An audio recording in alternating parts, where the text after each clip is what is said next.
धाकड़ खबर, बेखौफसुमा बेबाक अंदाज।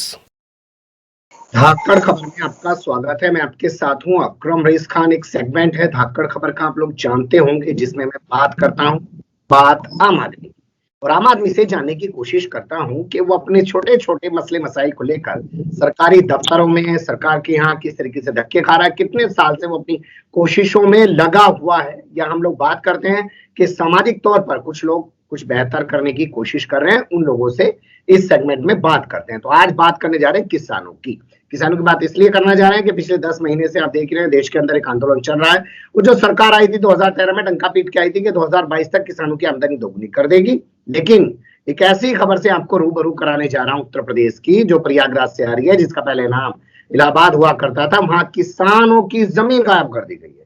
अब वो अपनी जमीन वापस पाने के लिए मुसलसल 2016 से जद्दोजहद कर रहे हैं। कैसे कैसे उनकी जद्दोजहद आगे बढ़ रही है, उनके मामले की पैरवी कर रहे एडवोकेट जलालुद्दीन सिद्दीकी हमारे साथ जुड़ रहे हैं स्काइप के जरिए। उन्हीं से बात करेंगे और जानेंगे कि ये मसला है क्या और क्यों आज तक 6 साल के करीब होने जा रहे, 2016 से उन्होंने शुरुआत की, इसमें कामयाबी नहीं मिल पा रही है। क्या इसके पीछे भ्रष्टाचार है या इस वजह से इसमें कामयाबी नहीं मिल पा रही है क्योंकि वो किसान जो हैं वो अल्पसंख्यक समुदाय से ताल्लुक रखते हैं। बहुत शुक्रिया वकील साहब वक्त देने के लिए। जी सर जी। मेरा पहला सवाल आपसे ये है कि अगर आप विस्तार से बता पाएं कि ये प्रयागराज में किस तहसील का मामला है, किस गांव का मामला है, फिर इसके बाद आप ये बता पाएं कि मामला है क्या। ये जनपद प्रयागराज इलाहाबाद, तहसील करछना, ग्राम सभा मुंगारी का पूर्वा हल्दी खुर्द, जहाँ पे मैं रहता हूँ, माइनॉरिटीज बस्ती है, यहाँ का मामला है। ये 78 में चकबंदी हुई। गांव के हमारे पूर्वा के लोगों को चकबंदी ने जितनी जमीन जिसकी थी चक काट कर चक कब्जा दे दिया। किसी को गांव वालों को नक्शे के बारे में मालूम नहीं था। जब धारा 52 का 2005 में प्रकाशन हुआ, जो नया नक्शा आया, उसमें एक चक को बड़ा करके 8 बिस्सा जमीन उसी को मिला दिया। यहीं से भ्रष्टाचार की शुरुआत हुई और 8-10 लोगों के नक्शा बंदोबस्त चकबंदी कार्यालय ने नक्शे में चक क्रमांक जो 78 में जो कब्जा दिया था उसके चेंज कर दिए गए। किसी की जमीन 8 बिस्सा है, किसी की 3 बिस्सा है। अब वो सीरियल पे न होने की वजह से वो तहसीलदार भी इसमें जांच करके पैमाइश नहीं कर रहे हैं और ये इसमें सबसे मेन कारण है। 8 बिस्सा जमीन को उन्होंने एक चक को बड़ा करके 2 चक को एक में मिला दिया और इसी भ्रष्टाचार की वजह से। ठीक है, मैं इसे और आसान शब्दों में समझना चाहता हूँ। आप कह रहे हैं कि 78 में चकबंदी हुई, जिसको जहां कब्जा देना था उसको बता दिया भाई तेरी जमीन यहाँ पे है, उसने कब्जा ले लिया। उसके बाद 2005 में एक नक्शा पब्लिश किया गया, उसके अंदर जो है चीजें बदल गई। अगर बदल गई तो जो जमीन अब इधर बो रहा था वो जमीन उधर बोले, उसे उतनी जमीन तो मिल ही रही होगी ना, उसकी जमीन थोड़ी नहीं, वो एक चक क्रमांक को चेंज कर दिया। जिस जगह पे मतलब पूरब से पश्चिम था, उस जगह को दूसरे जगह उत्तर जगह पे ले आके खड़ा कर दिया। यानी उत्तर जगह पे एक प्लाट एक चक क्रमांक का उत्तर पे था वो 2760, उसको पूरब साइड में चक क्रमांक को कर दिया और उस 8 बिस्सा जमीन के जगह पे ब्लैंक कर दिया गया, खाली कर दिया गया उसको कब्जा करने के लिए। तो ऑटोमेटिक 10 लोगों के चक हुए तो एक कम हो गया, 9 बचे। वर्तमान समय में 9 बच गए। तो वो अगर वही जगह वो जिस प्लेस पे 78 में था, वो डॉक्यूमेंट्स अभिलेखागार में और तहसील में है सब अभिलेख। नक्शे चेंज करने से अभिलेख तो गायब है नहीं। वो अभिलेख में चकबंदी वाले जैसे चकबंदी किए थे, जो अभिलेख लेके वही अभिलेख को जांच कर लेंगे। अब वो उनको मालूम हो जाएगा कि कौन सा खेत काट के मैंने किसमें मिलाया था, तो वो सब एकदम क्लियर हो जाएगा। लेकिन ये अधिकारी भ्रष्टाचार में लिप्त हैं कि वो उस बिंदु पे जांच करने का प्रयास नहीं कर रहे हैं, क्योंकि अपोजिट पार्टियां उनके करीब में आ जाती हैं। अब वो अभिलेख का है तो उसमें रिकॉर्ड रूम में सभी जिलाधिकारी। ठीक है, अपोजिट पार्टियां मजबूत हैं, इसलिए इस पूरे मामले में जांच भी नहीं की जा रही है। लेकिन मैं आपसे एक चीज और समझना चाहता हूँ। चलिए ठीक है, 78 के मुकाबले 2005 में जो है वो नक्शे में बदलाव कर दिया गया। तो जब नक्शे में बदलाव किया गया तो जितने पक्षकार थे, क्या उनको कब्जा भी दिलवाया गया कि भैया अब नक्शे में बदलाव हो गया, तुम्हारी जमीन यहाँ से यहाँ पे आ गई है, अपना कब्जा ले लो, ये कोशिश की गई? कुछ नहीं, वो तो चोरी में हुआ है ना। वो चोरी में हुआ। कलेक्ट्रेट से बंदोबस्त चकबंदी कार्यालय ने 2 नक्शा तहसील करछना में 2005 में जमा किया, 6/12/2007 को। और उसके बाद एक नक्शे के बारे में बताया कि 28/3/2005 को राजकीय प्रेस में छपने को दिया। राजकीय प्रेस में डायरेक्टर को मैंने पत्र लिखा, तो उसने कहा कि बंदोबस्त चकबंदी अधिकारी ने मेरे यहाँ कार्यालय में भूचित्र छपने को दिया ही नहीं। तो एक नक्शा तो भूचित्र बंदोबस्त ने गायब कर दिया और 2 नक्शा तहसील करछना ने। और जो डिफेक्टिव मैप था वहीं के तहसील करछना के अरेंजर के द्वारा वो लगता है चेंज किया गया। तो अगर आप इसमें मदद कर देंगे तो सॉल्व हो जाएगा, वरना टाइम तो बहुत आगे निकल चुका है। चलिए, मदद करने की कोशिश करेंगे, इस मामले में बात करने की कोशिश करेंगे एसडीएम, डीएम या किसी चकबंदी अधिकारी से। हालांकि मामला प्रॉपर्टी का होता है, हम लोग समझ नहीं पाते हैं। मैं कोई रेवेन्यू पढ़ के तो आया नहीं, क्राइम जरूर समझ सकता हूँ, पॉलिटिक्स जरूर समझ सकता हूँ, लेकिन यहाँ मेरा सवाल ये है, कितने लोग प्रभावित हैं इससे? करीब 8-10 लोग। कब से उनकी लड़ाई आप लड़ रहे हैं, और क्या आप भी उनमें से एक पक्षकार हैं क्या? हाँ, जी हाँ, बिल्कुल हैं। हमारा भी चेंज हुआ है। यस। तो कब से आप ये लड़ाई लड़ रहे हैं, और अब तक इसमें कामयाबी जो नहीं मिली है वो क्यों नहीं मिली है, और कितनी जगह पे आप अभी तक इसमें जो है कार्रवाई कर चुके हैं? हमने मुख्यमंत्री महोदय के यहाँ भेजा हूँ पत्र, चीफ सेक्रेटरी के यहाँ भेजा हूँ, राजस्व सचिव के यहाँ भेजा हूँ, और राजस्व परिषद में 30/8/2019 को डीएम इलाहाबाद को जांच का आदेश दिया कि एक प्रति भूचित्र हमारे यहाँ उपलब्ध कराएं, हमारे निदेशालय को नहीं प्राप्त है। तो जिलाधिकारी ने एडीएम नजूल को दिया, तो एडीएम नजूल ने जो डिफेक्टिव मैप के बारे में राजस्व परिषद के सचिव आयुक्त ने जांच का आदेश दिया था, उसी डिफेक्टिव मैप को सही मानते हुए ट्रेसिंग का आदेश दे दिया। अभी ये 4/8/2021 को इन्होंने राजस्व परिषद को रिपोर्ट भेज दिया कि ये सही है, ये गलत नहीं है। फिर उसके बाद जब हमको कॉपी नहीं दिए तो हमने राजस्व परिषद के अध्यक्ष को लिखा और उसको आयुक्त एवं सचिव को लिखा। तो अध्यक्ष ने, आयुक्त एवं सचिव ने कमिश्नर को जांच का आदेश दे दिया है एडीएम नजूल के खिलाफ। गंगाराम गुप्ता हैं इलाहाबाद में, जो ये इन्होंने डिफेक्टिव मैप को ही अपने स्तर पे सही मान लिया।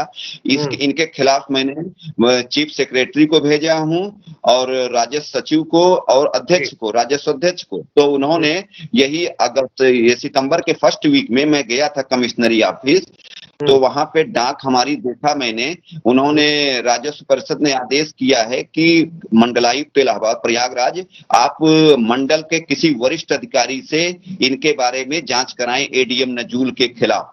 तो इसमें अगर आप जी, वो जांच अब 2 ही 4 दिन में उम्मीद है कि शुरू हो जाएगी।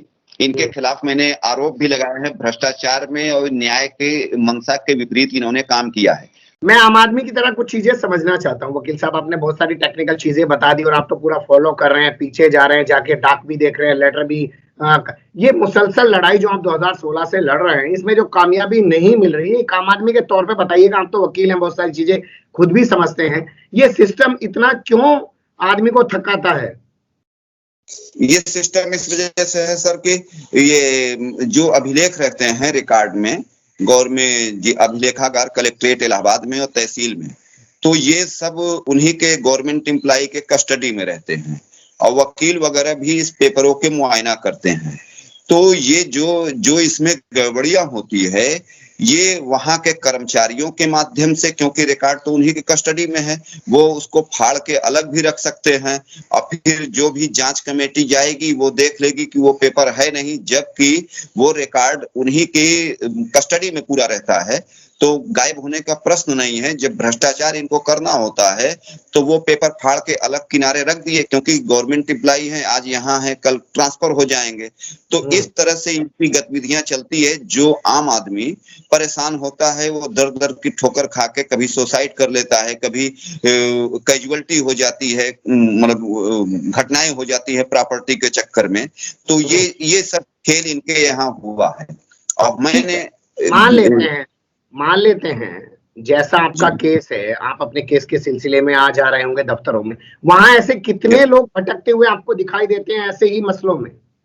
ये जो मेरा मैटर है, हमारे तरह का केस तो उत्तर प्रदेश में पहला केस होगा, क्योंकि मैप मैप 4 मैप बनते हैं। जब चकबंदी होने के बाद 4 मैप बनते हैं।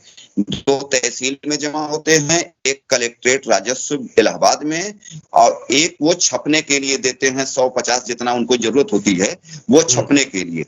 तो वो उन्होंने बंदोबस्त चकबंदी ने छपने के लिए मैप नहीं दिया राजकीय गवर्नमेंट प्रेस में, और दूसरे नंबर पे तहसील से दोनों भूचित्र गायब हो गए, और डिफेक्टिव मैप ये जिलाधिकारी कार्यालय प्रयागराज में रखा हुआ है। तो उससे अगर हम मुकदमा भी करें तो भी नहीं सही होगा, क्योंकि अभिलेख के आधार पे ही मुकदमा होगा। अगर वो सारे अभिलेख मिलेंगे तभी उसमें कुछ कार्रवाई हो सकती है। तो जिस तरह से इनके कर्मचारियों ने, बंदोबस्त चकबंदी कार्यालय के कर्मचारियों ने बनाया है, नक्शा नवीस ने भूचित्र को, मैप को वही नक्शा नवीस करता है, और उसमें उस भूचित्र में सभी के सिग्नेचर होते हैं। जिला बंदोबस्त चकबंदी अधिकारी, सदर चकबंदी अधिकारी, पेशकार कानूनगो, लेखपाल, तहसील, मतलब उसके, अब वो राइटिंग होती है। तो मैंने हर पॉइंट पे आउट किया कि आप उस भूचित्र को पूरी राइटिंग देखिए, 2005 में किस कर्मचारी के द्वारा ये मैप तैयार हुआ, और उसको तलब करिए। तो वो लोग बंदोबस्त चकबंदी अधिकारी हाँ तो करते हैं, कमेटी भी गठित किया है, लेकिन उनके कर्मचारी अभी लेटेस्ट मुश्किल से 10 दिन पहले 5 लोग कर्मचारी कमेटी गठित है अभिलेखों की जांच के लिए। तो एक फर्जी रिपोर्ट इन्होंने लगा के भेज दिया, तो बंदोबस्त अधिकारी ने पुनः जांच के लिए उनको दिया है। तो हम अब इनको कहां तक पकड़ेंगे, क्योंकि बंदोबस्त, यानी इसके माने ऐसा लगता है कि बंदोबस्त चकबंदी अधिकारी फेलियर हैं। अगर उनके कर्मचारी वो जांच का आदेश दे रहे हैं, वो जांच नहीं सही कर रहे हैं, भ्रष्टाचार में लिप्त हो गए हैं, तो फिर हमारे लिए मजबूरी तो होगी।